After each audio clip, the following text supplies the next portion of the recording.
네, 국민의힘 김기현 대표와 이뇨한 혁신위원장이 어제 만났습니다. 표정은 그렇게 밝지 않아 보였고요. 만남 시간은 15분이었는데요. 자, 이 만남 성격, 그다음에 이후에 전개될 양상 궁금해서 이분을 스튜디오로 모셨습니다. 김병민 국민의힘 최고위원 모셨습니다. 어서 오세요. 예, 안녕하세요. 반갑습니다. 어제 그냥 미봉이라고 봐야 되는 거죠, 솔직히. 만남 성격을. 뭐 해석이 어제에 따라 다릅니다만 근데 저는 이뇨한 위원장이 과거 했던 얘기를 한번 상기시켜 보고 싶어요. 이뇨한 위원장이 혁신이라는 건 빵점 아니면 100점밖에 없다. 예. 기억하시죠? 네. 중간이라는 건 있을 수 없다. 이뇨한 위원장의 표정이 썩 마뜩치는 않아 보였습니다. 네. 왜냐하면 그간에 있었던 여러 갈등 국면들이 여과 없이 드러났기 때문에 어제 만남을 통해서 화기애애하게 웃으면 그 또한 저는 이상한 일이라고 생각하거든요. 근데 끝나고 나와서 혁신위원이 브리핑을 하면서 했던 메시지에 저는 나름대로 답이 좀 실려 있다고 생각했는데요. 어떻게? 김기현 대표의 희생과 혁신 의지를 확인했다. 확인했다라고 하고 거긴 김기현 대표의 희생이라고 하는 내용들이 들어가 있습니다. 그 희생의 내용이 뭘까요, 그럼? 이제 이 부분이 중요하다고 저는 생각하는데 그동안 혁신위가 내세웠던 안들에 대해서 지도부가 이 내용들을 좀 배척하는 듯한 느낌들이 들었고 또 때로는 역주행하고 역행하는 것 아니냐 이런 모습들이 있었잖아요. 네네. 가장 대표적인 장면 중에 하나가 김기현 대표가 이제 울산의 지역구를 찾아서 의정복을 했는데 맞아요. 김기현 대표는 본심을 담아서 내가 대표 활동하면서 지역구도 한번 가보지 못했기 때문에 이분들에게 할 수 있는 내 최선의 의지를 다한 거다라고 얘기를 했지만 밖에서 바라보는 정치적 그림은 정반대의 그림이 나왔죠. 그렇죠. 예. 예. 왜 하필이면 이 타이밍에? 그러니까 이런 김기현 대표가 뭔가 희생에 대한 진정성을 갖고 있다 하더라도 누구도 그 내용을 믿지 않는 상태처럼 돼버렸거든요. 네. 그러니까 이뇨한 위원장과의 만남에서 여기에 대한 지도부의 희생과 헌신이라는 건 결국 김기현 대표가 어떤 희생의 의지를 갖고 있느냐가 중요했을 텐데 그 내용들을 충분하게 이야기를 하고 설득이 됐기 때문에 아마 나와서 얘기했던 희생과 혁신 의지를 확인했다라고 메시지가 나온 게 아닌가 생각합니다. 그러면 지금 타이밍에 그러니까 구체적으로 밝힐 수는 없지만 예를 들어서 혁신위의 불출마 또는 험지 출마 요구를 어느 시점에 가서는 받을 수도 있다. 혹시 이런 해석이십니까? 저는 충분히 그렇게 해석할 수 있다고 봅니다. 그래요? 네. 이제 그게 이제 희생이라는 그 두 글자 단어에 다 포함이 되어 있는 예. 거다. 그게 아니면 이뇨한 위원장이 얘기했던 빵점 아니면 100점 그렇죠. 그 중간에 어딘가에서 적당히 만나서 악수하고 끝날 일은 없지 않겠습니까? 그러면 그러면 김기현 대표가 받아들일 요령이라면 굳이 그렇게 지금 이렇게 그 갈등 사항을 연출하면서 계속 뒤로 미룰 이유는 또 뭐가 있습니까? 그러니까 지도부에서는 두 가지를 얘기하는데요. 예. 가장 많이 들어보셨겠습니까? 첫 번째는 타이밍. 그러니까 12월 이제 막 초가 됐긴 했습니다만 여전히 정치 시기가 조금 더 무르익기 위해서는 지금 당장 가장 중요한 카드를 먼저 소진할 수 없다라고 하는 생각들을 갖고 있는 것 같고요. 두 번째는 혁신위가 내세웠던 안건을 지도부가 시원하게 자다 의결하자 이렇게 하면 속은 시원할지 모르겠습니다만 누군가를 험지 출마시키거나 불출마를 시키는 내용들은 지도부의 의결 사안들은 아니거든요. 결국 공천관리위원회로 넘기는 뒤에 절차와 프로세스가 있는 거니까 네. 그 내용들을 설득하되 언제까지 내 진정성을 믿어봐 주십시오라고 질질 끌 수는 없었을 텐데 예. 거기에 대한 내용을 적어도 이뇨한 위원장에게는 설득력 있게 내용이 전달되지 않았을까라고 생각합니다. 그러면 이제 향후 계획을 김기현 대표가 이뇨한 위원장한테는 어제 밝혔을 가능성이 네. 있다. 언제쯤 내가 행동할 테니까 믿고 좀 기다려달라 이런 요지로. 그랬을 가능성이 높기 때문에 희생과 혁신 의지를 확인했다고 나오지 그게 없으면 저런 메시지가 나오겠습니까? 근데 만약에 그 정도까지 얘기가 됐다면 이뇨한 위원장이 어제 표정이 꼭 그랬어야 될까요? 그러면? 근데 이뇨한 위원장은 혼자가 아니잖아요. 예. 그리고 혁신위원들이 내세우고 있는 혁신에 대한 그 강도 이런 부분들이 상당히 높다고 저는 전해 듣고 있습니다. 네. 김기현 대표와의 만남과 관계를 통해서 이런 내용들을 확인할 수는 있을지 모르겠으나 예. 가장 좋은 베스트는 더 시원하게 전 국민 앞에서 가장 빠르게 결단들이 이루어지는 게 베스트라고 생각할 수도 있겠죠. 그렇죠. 네, 예. 이뇨한 위원장 입장에서는 어저께 할 수 있는 본인의 최선을 또 다한 노력들이 있었을 거라고도 봅니다. 그럼 우리 최고위원님의 어떤 그 해석에 따르면 김기현 대표가 움직일 때는 공천 국면쯤에 초입 단계나 이쯤이 될 거다 이렇게 그러니까 이해를 해야 되는 걸까요? 가장 중요한 순간에 아마 본인이 갖고 있는 당과 그리고 윤석열 정부 성공을 위한 희생 의지를 네. 분명히 저는 밝힐 거라고 생각합니다. 우리 최고위원님의 그런 해석은 말 그대로 우리 최고위원님의 단독의 해석입니까? 아니면 김기현 대표로부터 어떤 비슷한 조그만 어떤 신호라도 그러니까 받고 지금 하시는 말씀이십니까? 제가 없는 얘기를 지어내지는 않는다고 저는 생각하는데요. 예. 귀로 들은 내용은 아닙니다만 예. 김기현 대표와 1년 가까운 세월을 지냈습니다. 수시로 소통하고 제가 지도부 최고위원회 회의에서도 혁신안을 받아야 된다. 혁신에 힘을 실으면서 쓴소리도 늘 담당을 해왔는데 예. 그리고 김기현 대표와 소통을 안 하는 건 아니거든요. 예. 그 대표에게도 건의를 드리면서 대표가 갖고 있는 진정성이 있을 텐데 왜 밖에 이런 식으로 비춰지는지가 너무 안타깝다는 얘기를 하면 김기현 대표도 야 네가 한 말이 내가 하고 있는 생각이랑 완전히 다른데 이렇게 한 번도 얘기한 적이 없습니다. 아, 그렇다. 네. 그럼 마지막으로 이 질문 드릴게요. 그러면 김기현 대표가 그러니까 궁극적으로 채택할 카드는 불출마일까요? 험지 출마일까요? 그건 제가 잘 모르겠습니다만 네. 김기현 대표가 불출마를 하는 것보다는 총선에서 당을 이끌고 있는 대표로서 상징적인 모종의 역할을 맡아주는 것이 의미가 있을 텐데 네. 결국 거기에 대한 결단은 김기현 대표 본인의 몫이어서 제가 예단하고 싶지는 않습니다. 아무튼 험지 출마 쪽에 좀 더 무게를 두시는 것 같네요. 우리 최고위원께서는. 자, 그러면 혁신위원회는 앞으로 어떻게 되는 겁니까? 그동안 해왔던 혁신 위에 좋은 안건들이 있으니까 정리 조정 작업들을 해야겠죠. 네. 최종적인 백서도 만들고 마지막 정리안을 보고를 해야 될 것이고요. 그리고 이대로 그냥 혁신위가 다 끝나고 문을 닫고 그동안 고생했으니까 다 같이 가기에는 너무 아쉬운 분들도 많이 계십니다. 정말 어렵게 모셔왔던 분들 또 네. 그들이 냈던 목소리가 국민적 눈높이에 잘 적합하게 부여됐던 분들도 있고요. 총선이 4월 11일인데 그때까지 시간이 많지 않습니까? 네.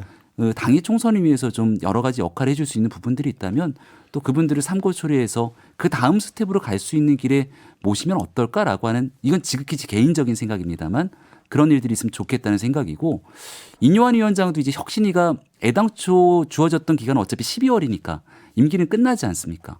근데 이미 대한민국에서 인요한이라는 이름 석자를 모르는 사람이 없게 돼버렸습니다.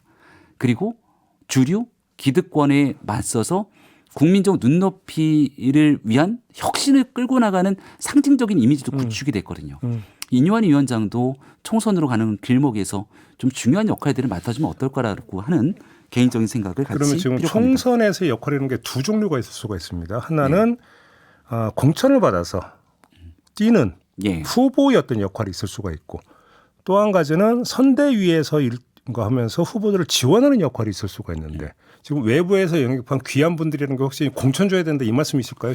먼저 일단 인요한 위원장 빼고 아, 그 얘기는 아닙니다. 그 얘기는 예, 아닙니까? 왜냐하면 공천은 그분들이 희망사항과 또 그 뒤에 여러 가지 내용들이 맞물려 있는 걸 텐데 그것보다는 우리 당이 총선으로 가는 길목에 정책도 만들고 사람들에게 새로운 국민들의 요구사항들을 같이 접목시켜야 되는 여러 일들, 업무들이 있을 겁니다. 그러니까 그분들이 이 당에서 하고자 하는 의지가 있다면 뭐든 더 할 수 있는 공간들을 열어줘야 된다는 얘기고요. 전문성을 좀 발휘할 수 있는 제가 이 당에 꽤 오랜 기간 있으면서 가장 안타깝다 생각되는 건뭐 우리 당만의 얘기는 아닙니다.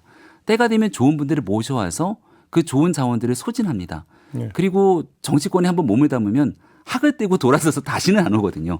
그 좋으신 분들이. 그리고 또 언젠가는 가서 새로운 분들을 모시려고 하는데 경험했던 정치 경험을 아주 세게 하신 분들이거든요. 예. 여기서 축적됐던 정치적 자산들이 있을 거고 경험들이 있으니까 그 내용들을 좀 이어갈 수 있는 일들을 쭉 함께 가져갔으면 좋겠다는 얘기를 드리는 그게 거죠. 구체적으로 뭘까요? 예를 들면 그러니까. 총선을 앞두고요. 예. 총선에는 뭐 공천이 아니라 정책을 만들게 되는 공약을 뭐 공약 개발 파트 해가지고 개발 파트도 있을 수 있고 전체 선거에서 함께 캠페인을 만들 수도 있고 선거를 만들어내기 위한 정말 다양한 일들이 있거든요. 인요한 위원장 역할은 뭐가 될 수 있다고 생각하세요? 인요한 위원장 같은 경우는 저 개인적으로 예.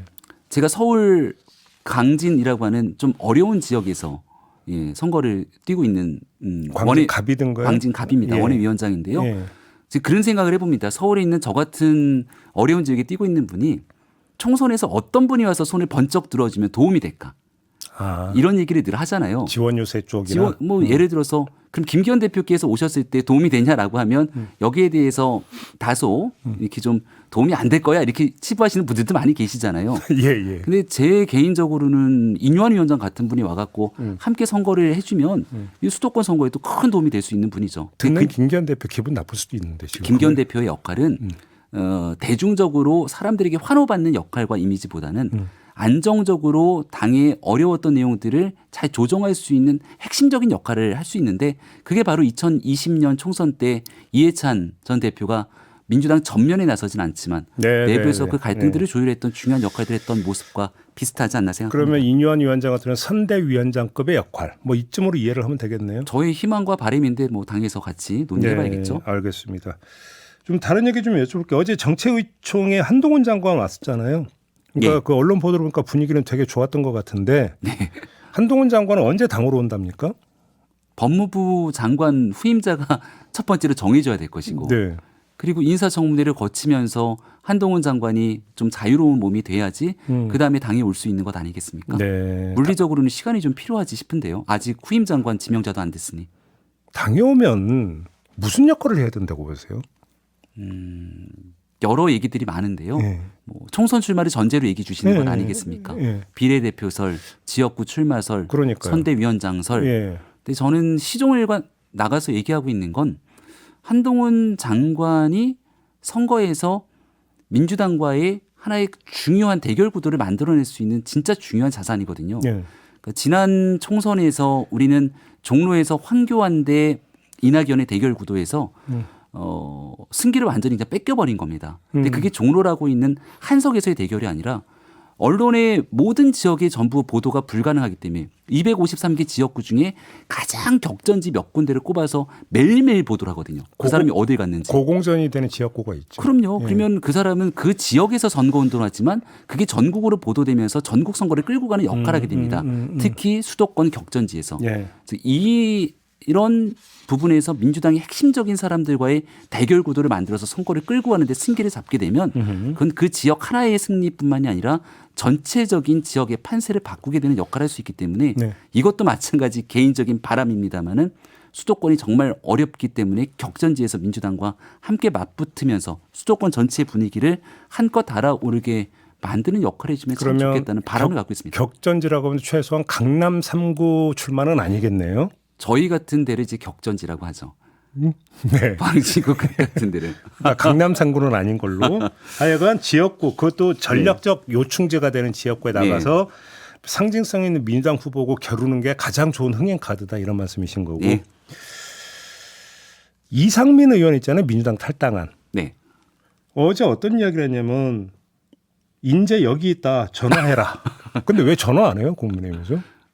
자주 만나니까 굳이 전화할 필요를 못 느낀 게 아닌가요? 아니 이게 우스갯소리로 아마 이상민 의원이 영상 메시지를 보내라라고 하니까 거기에 이제 화답한 것으로 보이는데요. 이상민 의원은 실제 방송 활동을 많이 하니까 저도 대기실에서도 자주 뵙니다. 또 국회 내에서 우리 당 의원들이랑 수시로 소통하니까 그런 과정이 있을 거고 이상민 의원의 결단이 중요한 거겠죠. 어렵게 그리고 민주당 내에서 정말 나름대로의 쓴소리를 담당하다가 도저히 못 버티는 상황이 왔다고 당을 나왔는데 그다음에 이제 국민의힘으로 오게 됐다는 결정은 본인이 그만큼의 이 마음가짐을 가져야 되는 것이기 때문에 뭐 이상민 의원의 주도적인 결단 존중하고 또 오시겠다 그러면 적극 환영하는 분들이 많을 겁니다. 마지막으로 짧게 지금 방통위원장 후보로 김홍일 권익위원장이 지명이 되지 않았습니까? 민주당은 왜 또 검사냐? 이 얘기를 제기하고 있는데 어떤 말씀 주시겠습니까? 네, 뭐 검찰 출신이기 때문에 거기에 대해서 민주당은 뭐 당연히 비판을 할 거라고 생각하는데요. 일단은 이 방송통신위원장을 이렇게 다시금 지명할 수밖에 없었던 일의 배경, 민주당의 무리한 탄핵 시도가 있었다는 점 하나 짚고요. 전문성에 관한 문제는 이제 청문회 과정을 통해서 충분히 짚어야 될 거로 보는데 전문성이 그동안의 삶의 궤적 속에서 좀 부족했던 부분들을 어떻게 메꿔나가실 것인지의 비전을 보고요. 그리고 그 내용 못지않게 중요한 건 방송 언론 환경의 변화 속에 정치적 중립을 어떻게 담아내느냐인데 여기에 대한 의지를 좀 적극적으로 확인했으면 좋겠습니다. 알겠습니다. 이렇게 마무리하죠. 고맙습니다. 네, 고맙습니다. 김병빈 국민의힘 최고위원이었습니다.